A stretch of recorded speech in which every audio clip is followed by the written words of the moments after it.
आप सभी को तुलसी विवाह की हार्दिक शुभकामनाएं। तुलसी विवाह की ये कथा बेहद है खास। जाने वृंदा की तुलसी बनने की कहानी। तो दोस्तों, अगर आप चैनल पे न्यू हैं तो चैनल को सब्सक्राइब जरूर करें। तो चलिए जानते हैं तुलसी विवाह कैसे मनाया जाता है और क्यों मनाया जाता है। तुलसी विवाह कार्तिक मास में किया जाता है। इस साल तुलसी विवाह 23 नवंबर 2023 को किया जाएगा। पौराणिक मान्यताओं के अनुसार कार्तिक शुक्ल पक्ष की एकादशी तिथि को भगवान विष्णु योग निद्रा से जागते हैं, जिसके बाद से मांगलिक कार्यों को शुरुआत हो जाती है। वहीं विष्णु भगवान के योग निद्रा से जागने के बाद तुलसी विवाह संपन्न कराया जाता है।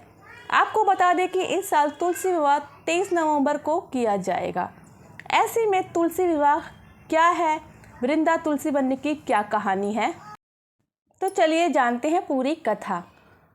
पौराणिक ग्रंथों के मुताबिक जालंधर नाम का एक राक्षस देवी देवताओं को अपने आतंक से तबाह कर रहा था। कहते हैं कि जालंधर की पत्नी वृंदा एक पतिव्रता नारी थी। कहा जाता है कि उसकी पूजा से जालंधर को किसी युद्ध से पराजित करना बहुत मुश्किल था। इसके अलावा वृंदा भगवान विष्णु की भी परम भक्त थी। ऐसे में विष्णु भगवान की कृपा के कारण भी उसे युद्ध में हमेशा विजय हासिल होता था। एक दिन जालंधर स्वर्ग लोक पर आक्रमण कर दिया, जिसके बाद सभी देवी देवता भगवान विष्णु के पास गए, उनसे रक्षा करने की गुहार लगाई। भगवान विष्णु इस बात को जानते थे कि वृंदा की भक्ति को भंग किए बिना जालंधर को परास्त करना बहुत मुश्किल है।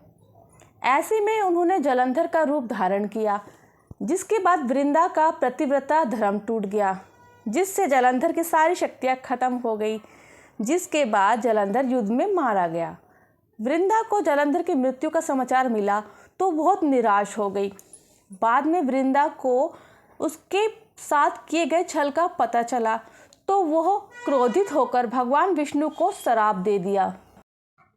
वृंदा की पतिव्रता भंग होने की वजह से उसने भगवान श्री हर को श्राप दिया, जिस तक आपने छल से मुझे वियोग का कष्ट दिया है, उसी तरह आपकी पत्नी का भी छल से हरण होगा, साथ ही आप पत्थर हो जाएंगे। उस पत्थर को लोग शालिग्राम के रूप से जानेंगे। कहते हैं कि श्राप की वजह से भगवान विष्णु दशरथ के पुत्र श्री राम के रूप में जन्म लिया। फिर बाद में उन्हें सीता हरण के वियोग का कष्ट झेलना पड़ा।